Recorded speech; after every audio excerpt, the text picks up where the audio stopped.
தலைவர் ரஜினிகாந்த் அவர்கள் ஏன் அரசியலுக்கு வராம போனாங்க? அரசியலுக்கு வந்திருக்கலாமே! இவ்ளோ பெரிய வெற்றிடம் இருந்திருக்கே! தலைவர் வந்திருந்தா 2021லே சிஎம் ஆயிருப்பாரே! அப்படின்னு நெறைய பேர் சோசியல் மீடியாக்கள்ல பேசுறத பார்க்க முடியுது.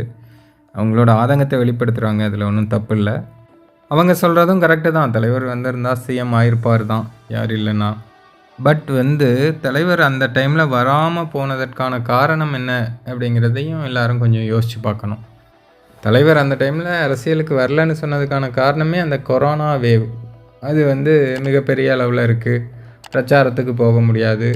அப்படி பிரச்சாரத்துக்கு போனாலும் கூட்டம் வரும். அப்போ அவங்களுக்கும் கொரோனா பரவும் சூழ்நிலை ஏற்படும்.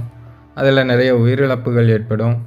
அது மட்டும் இல்லாமல் அப்படி கூட்டத்துக்கு போய் தலைவருக்கு ஏதாவது ஒன்று ஆச்சுன்னா அவரை நம்பி வரவங்க எல்லாருமே பலிகடா ஆவாங்க. ஸோ இது எல்லாத்தையுமே மனசில் வச்சுட்டு தான் தலைவர் நான் அரசியலுக்கு வரல அப்படிங்கிற அந்த முடிவு எடுத்தாங்க.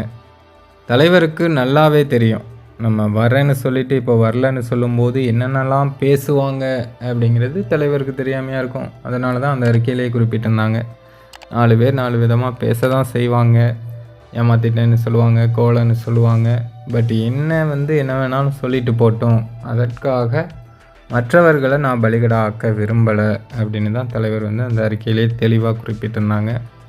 அதனால் தலைவர் மற்றவங்க யாரும் பாதிக்கப்படக்கூடாது அப்படின்னு நினச்சி தான் அந்த ஒரு இக்கட்டான சூழ்நிலையில் அப்படி ஒரு முடிவு எடுத்தாங்க.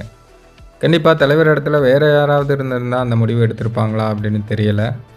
ஏன்னா இப்போல்லாம் நிறைய பேர் என்ன நினைக்கிறாங்கன்னா, யார் செத்தாலும் பரவாயில்ல, நம்ம சிஎம் ஆனால் போதும் அப்படின்னு சில பேர் நினைக்கிறாங்க. பட் தலைவரை பொறுத்தவரையும் அவர் என்றைக்குமே இந்த பதவிக்காக எல்லாம் அவ்வளோ அலைஞ்சதும் கிடையாது, ஆசைப்பட்டதும் கிடையாது. அப்படி அவர் ஆசைப்பட்டிருந்தாருன்னா 96லேயே அந்த பதவி அவர் தேடி வந்தது. அப்போவே அவர் அதை யூஸ் பண்ணியிருக்கலாம்.